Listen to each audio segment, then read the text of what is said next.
সম্মানিত ভিসা প্রত্যাশী ভাই বোনদের জন্য আরেকটি নতুন সুখবর। আপনাদের সবাইকে স্বাগত জানাচ্ছি আরেকটি নতুন ভিডিওতে। বরাবরের মতো আরেকটি নতুন ভিডিও নিয়ে আপনাদের সামনে হাজির হয়েছি। তবে আজকে যে বিষয়টি নিয়ে আলোচনা করব সেটি হচ্ছে ভারতীয় সকল ভিসা চালু এবং কবে থেকে চালু হবে, কি কি কার্যক্রম, কি করলে ভিসাটি পাওয়া যাবে, এ সকল বিস্তারিত তথ্য নিয়ে আজকের এই ভিডিওটি সাজানো। সবার আগে সকল ভিসা সম্পর্কিত তথ্য আমরাই আপনাদের দিয়ে থাকি। আপনারা যারা আমাদের চ্যানেলে নতুন তারা অবশ্যই চ্যানেলটি সাবস্ক্রাইব করে পাশে থাকা বেল আইকনটি অ্যাক্টিভ করে রাখুন, যাতে আমাদের সকল ভিডিও আপলোডের সাথে সাথে নোটিফিকেশন পেয়ে যান এবং না টেনে সম্পূর্ণ ভিডিও দেখার বিশেষভাবে অনুরোধ জানাচ্ছি, যাতে কোনো গুরুত্বপূর্ণ অংশ বাদ না পড়ে। আরেকটি বিষয় আপনাদের ক্লিয়ার করে নিতে চাই।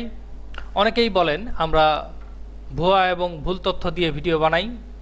আজকে যে ভিডিওটি আপনাদের সামনে হাজির করা হয়েছে সেটি দিয়ে আপনারা আগে সম্পূর্ণ ভিডিওটি দেখবেন। দেখার পরে আপনাদের যদি মনে হয় যে এটা ভুয়া ইনফরমেশন, তাহলে আপনারা মন্তব্য করতে পারেন যে এটা ভুয়া ইনফরমেশন। অন্যথায় আপনাদের কোনো বাজে মন্তব্য না করার জন্য বিশেষভাবে অনুরোধ জানাচ্ছি।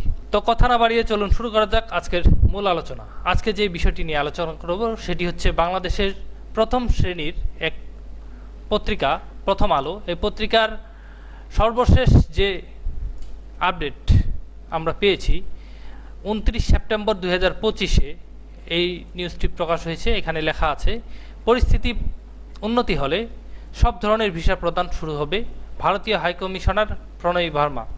এই নিউজটিতে কী লেখা হয়েছে আমরা চলুন দেখে আসি। বাংলাদেশের নিযুক্ত হাইকমিশনার প্রণয় ভার্মা বলেছেন, বাংলাদেশের জন্য চিকিৎসা ভিসা সহ বিভিন্ন ভিসা চালু আছে। পরিস্থিতি উন্নতি হলে ভিসা অফিস সব ধরনের ভারতীয় ভিসা প্রদান শুরু করবে। আজ সোমবার সন্ধ্যায় টাঙ্গাইল মির্জাপুরে দানবীর রণদা প্রসাদ সাহার পূজা মণ্ডপ পরিদর্শন করতে এসে স্থানীয় সাংবাদিকদের সঙ্গে আলাপকালে একথা বলেন তিনি সবাইকে শারদীয় দুর্গাপূজার শুভেচ্ছা জানিয়ে বলেন, তিনি কুমুদিনীতে সপ্তমী পূজা উদযাপনে এসেছেন, যা সবার জন্য দুর্দান্ত উপলক্ষ। দুর্গাপূজা উৎসব ভারত এবং বাংলাদেশে একইভাবে উৎসাহ নিয়ে পালন করেছে। দুর্গাপূজা দুই দেশের মানুষের জন্য কল্যাণ বয়ে আনবে বলে প্রত্যাশা করেন তিনি। এর আগে প্রণয় ভার্মা কুমুদিনী চত্বরে পৌঁছালে কুমুদিনী কল্যাণ সংস্থার পরিচালক মহাবীর প্রতি ও ভারতেশ্বরী হোমসের অধ্যক্ষ মন্দিরা চৌধুরী তাকে স্বাগত জানান। তিনি কুমুদিনী লাইভ চা চক্র শেষে বজ্রা নৌকায় লৌহজং নদ পার হয়ে রণদার বাড়িতে পূজা মণ্ডপ পরিদর্শনে যান। সেখানে তিনি ভারতেশ্বরী হোমসের শিক্ষার্থীদের পরিবেশনায় আরতি উপভোগ করেন।